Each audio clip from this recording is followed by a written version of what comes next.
Ndabaramukije cane bakunzi b'ikiganiro Yaga Muganga, amagara meza, kugubwa neza no kuroranirwa mu vyanyu no mu banyu nivyo ndabipfurije. Ni jewe Janvier Manirambona nongeye kugaruka muri kino kiganiro cacu cuno musi Yaga Muganga kugira ngo dushishikare gutera ryarenga, dushishikare guteramana namwe tuganira ku nyigisho ntungamagara hamwe n'impanuro ntungamagara. Muri kino gihe canke se muri kino kinyejana turimwo, naho na kera naho nyene vyari bihari, ariko muri ibi bihe hoho bitera vyiyongera ibijanye n'indwara z'ivyaduka, ibijanye n'ibihungabanya amagara y'abantu, mbere bigatuma uravye neza usanga n'imyaka yo kuramba yo kubaho k'umuntu vyari ndavuga ngo ni espérance de vie bigenda bigabanuka, abantu ntibakiramba nka kera. Muranumva abandi bavuga ngaho mwibarabara turiko turarengana canke se mw'isite bavuga ngo ibumba rya kera, abakera babumbwamwo niryo ryari rikomeye. None rero ivyo vyose biterwa n'iki? Biterwa nuko hariho ibibangamira amagara y'abantu vyinshi cane muri kino gihe. Murazi ko abakera bayamaze ngo amagara ni amazi aseseka ntibayore.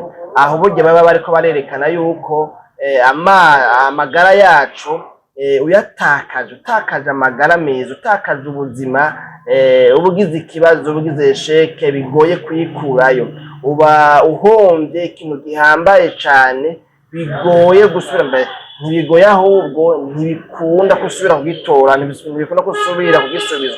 Utakaje amagara, uyatakaje amagara ntagaruka. Urazi ko umuntu atakiriho aba apfuye, aca yitwa umuhisi. Hanyuma kandi abakera baranayamaze baravuga ngo amagara aruta amajana. Aha hose bariko barerekana novuga ngo agaciro, novuga ngo k'amagara, k'ubuzima, ko ata kintu na kimwe naho ryoba itunga ringana gute ryohabwa agaciro nk'ako amagara yacu asanzwe afise. Hanyuma kandi baravuze ngo amagara ni katihabwa. Aho naho nyene birumvikana yuko ari ikintu ata muntu yoshobora kukiguhereza nk'aho umengo ni ikintu kuri transferable, ibintu nyene nk'ivyo. Rero kubw'iyo mpamvu twagomba turabire hamwe ikintu kimwe, ibindi tuzobiraba mu bice bizokurikira. Mbega umuntu yokwitaho amagara yiwe gute? Mbega umuntu yokora iki ngo abungabunge amagara meza? Mbega umuntu yokora iki kugira ngo ashishikare kugira amagara meza, ahubwo ntagire meza gusa, ahubwo ayagumane, ayarambane? Umuntu yokora iki? Hariho ibintu hamwe umuntu yobikora akavyubahiriza neza vyomufasha kuramba, kuko kuba abantu tutakiramba burya ibitari bike biri muri ibi bintu nyene tugiye kuzovuga muri bino biganiro bigiye kuzogenda bikurikirana. Tuzorabira hamwe uduce dutandatu, turaba agace kamwe rero. Mbega ni ibiki umuntu yokora mu ntumbero yo kubungabunga amagara meza? Ikintu ca mbere gihambaye ni ingaburo ibereye, ni imfungurwa zibereye. Tuvuze rero imfungurwa zibereye, tugomba kuvuga yuko umuntu yogerageza uburyo bwose ashoboye akitwararika gufungura imfungurwa zigwiriyemwo ya migwi itatu mikuru mikuru y'imfungurwa: imfungurwa nsanganyangaburo na ntanganguvu hamwe na ndemamubiri. Hanyuma kandi tuvuze gutyo ngo imfungurwa zibereye canke ingaburo ibereye, tugomba kuvuga kandi yuko umuntu akwiye guharanira gufungura imfungurwa novuga ngo z'umwimerere, novuga ngo imfungurwa kama, imfungurwa munyemerere mvuge gutya, imfungurwa non transforme, imfungurwa zidahinguwe mu mahinguriro. Kubera iki? Kubera yuko zijya zihinguwe mu mahinguriro, usanga hariho ibindi novuga ngo bibangamira amagara yacu, usanga birimwo. Turazi ko haba harimwe novuga ngo amasukari yo mu mahinguriro, turazi ko ivyo bahinguramwo imikate n'ibindi biba bifise ivyo vyatakaje. Ugasanga rero naho umuntu yitwa ngo afunguye ikintu kanaka, agifunguye kidakwije ivyo umubiri ukeneye muri ico kintu. tuvuze rero imfungurwa zibereye umuntu akwiyumvamo yuko ahubwo na za mfungurwa zo mu mahinguriro yozirinda akazigabanya, novuga ngo ntafungure imfungurwa novuga ngo zo mu mahinguriro ku rugero rurerure, ahubwo binashobotse umuntu no kuziheba girente anazihebe. Aha rero nizera ko muca mwumvamwo yuko ari handi bavuga ngo ubwiza buca mu kanwa. Bavuze ngo ubwiza buca mu kanwa, buryo bagomba kwerekana yuko kugira amagara meza, kugira ubuzima bwiza bikomoka ku kungene umuntu afungura, ku vyo umuntu yihereza. Tuko turavuga yuko rero kimwe mu bintu umuntu yokora kugira ngo abungabunga amagara meza, kimwe mu bintu umuntu yokora kugira ngo ashishikare kugira amagara meza anayarambane, nuko yitwararika cyane imfungurwa, ibyo afungura. Mbega uyu muntu afungura iki, yihereza iki?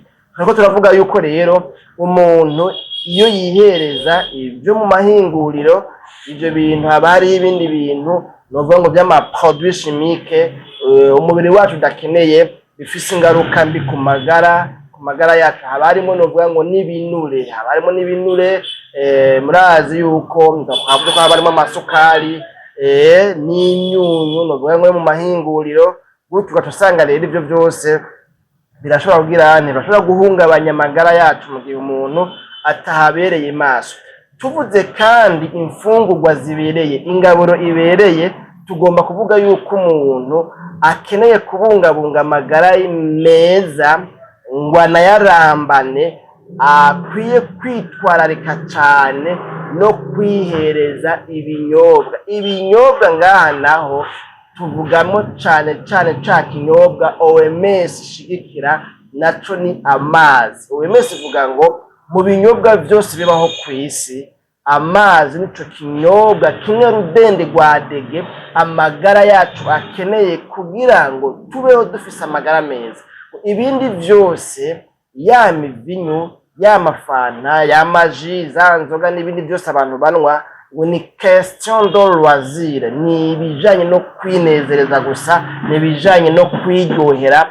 Bijya byose umuntu abihebye ntabinwe, ariko akinywera amazi, arashobora kugira amagara meza mu gihe anywa amazi. Rero ngaha tuvuze yuko rero umuntu akwiye kwitwararika ikinyobwa cyitwa amazi, umuntu akanywa amazi nayo nyine twarabonye yuko umuntu hariho urugero akwiye kuyanywa. Kugo rugero nabwo twabonye yuko umuntu akwiye kunywa amazi ataja munsi na gatoya y'ilitiro rimwe n'inusu.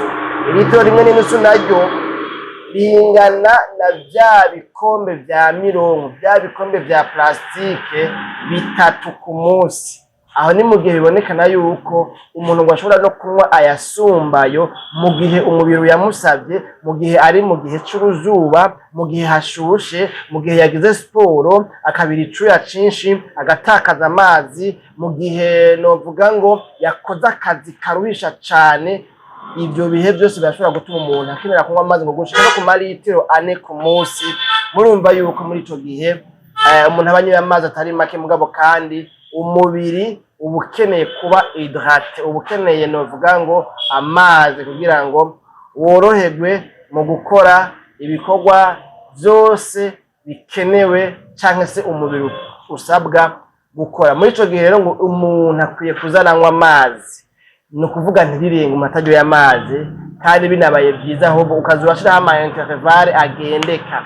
Mu gatondo kanwa, saa sita ugasubira kanwa yandi, na saa 9 saa 10 ukanywa yandi, gutyo ukagenda uranwa amazi. Bakunzi b'ikiganiro Yaga Muganga, none rero akaryoshe maze kukadahora mu itama, nizera ko kino kintu gisobanutse neza. Woba wipfuza kubungabunga amagara meza, woba wipfuza kubaho ufise amagara meza, iki ni kimwe mu bintu ukwiye kwitwararika cyane, naco ni ingaburo ibereye, imfungurwa zibereye. Ni wihereza imfungurwa zibereye, ukihereza amazi ku rugero rwiza, bizogufasha kubungabunga amagara meza, bizogufasha kwameliora, gushishikara guteza imbere amagara yawe, ngo ashishikare kuba amagara meza gusumba hanyuma gutyo ubeho umerewe neza. Jewe Janvier Manirambona nateramanye namwe muri kino kiganiro, aha niho ndabikebanuriye, naho ubutaha mu kiganiro Yaga Muganga. Mwebwe bashasha mushonde kwisabone kugira ngo ntimuzoze murahomba ibiganiro bicisha kuri Ntambwe Idahita TV.